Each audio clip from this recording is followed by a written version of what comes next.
6,000 घर देता हूं बोले। मैं आज सवाल कर रहा हूं, రియల్ ఎస్టేట్ డామ్ అన్నది కొత్త ఇల్లు కట్టేది లేదు. కంటోన్మెంట్ ఉప ఎన్నిక వచ్చినప్పుడు లాస్య ఆనందిత చనిపోతే ఆ రోజు నివేదిత పోటీ చేస్తే ఇక్కడ ఒక మంత్రి గారు వచ్చిండు ఇన్ఛార్జిగా. ఆయన పేరు పొంగులేటి శ్రీనివాస్ రెడ్డి. కొంతమంది బాంబులేట్ అని కూడా పిలుస్తుంటారు. ఆయన బాంబులు అంటే అన్ని తుస్సుపటాకలు తప్ప ఏం లేవు. బాంబులు మంత్రి ఏం చెప్పిండారో డైలాగులు పెట్టిండు. 6,000 ఇండ్లు డబల్ బెడ్రూమ్ ఇండ్లు నేను ఇస్తా, ఇందిరమ్మ ఇండ్లు ఏదో అన్నాడు. 6,000 ఇండ్లు అన్నాడు. చెప్పి దగ్గర ఇప్పుడు 2 ఏళ్ళు అయిందా? అది ఎప్పుడు మే 2024లో ఎలక్షన్ అయింది. ఏప్రిల్ 2024. 6,000 घर देता हूं बोले।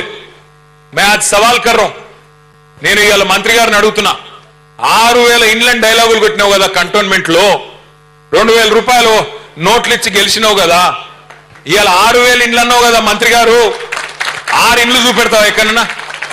నీ ముఖానికి 6 ఇండ్లు, 6,000 ఇడిచిపెట్టు, 2 ఏళ్ళు ఒడిచిపోయింది. 6 ఇండ్లు కట్టినావా ఎక్కడన్నా? 6 ఇండ్లు కూడా ఇడిచిపెట్టు, 6 ఇటుక పిల్లలు పెట్టినావా ఎక్కడన్నా? ఇజ్జత్ ఉందా కనీసం మాటలాడితే? ఇక ఈ సిపాయట మనకంటే ఎక్కువ డబుల్ బెడ్రూమ్ ఇల్లు కడతాడట, లేకపోతే పోటీ చేయడట. అరే దమ్ముంటే నేను అడుగుతున్నా రేవంత్ రెడ్డి, నువ్వు చెప్పిన 420 హామీలు అమలు చేస్తా, చెయ్యకపోతే పోటీ చేయ అని చెప్పి దమ్ముంటే చెప్పు, బయటకు వచ్చి చెప్పు. ఉన్నదా ధైర్యం? 6 గ్యారంటీలు అంటివి, 100 రోజులు అంటివి, డైలాగులు కొడుతీవి.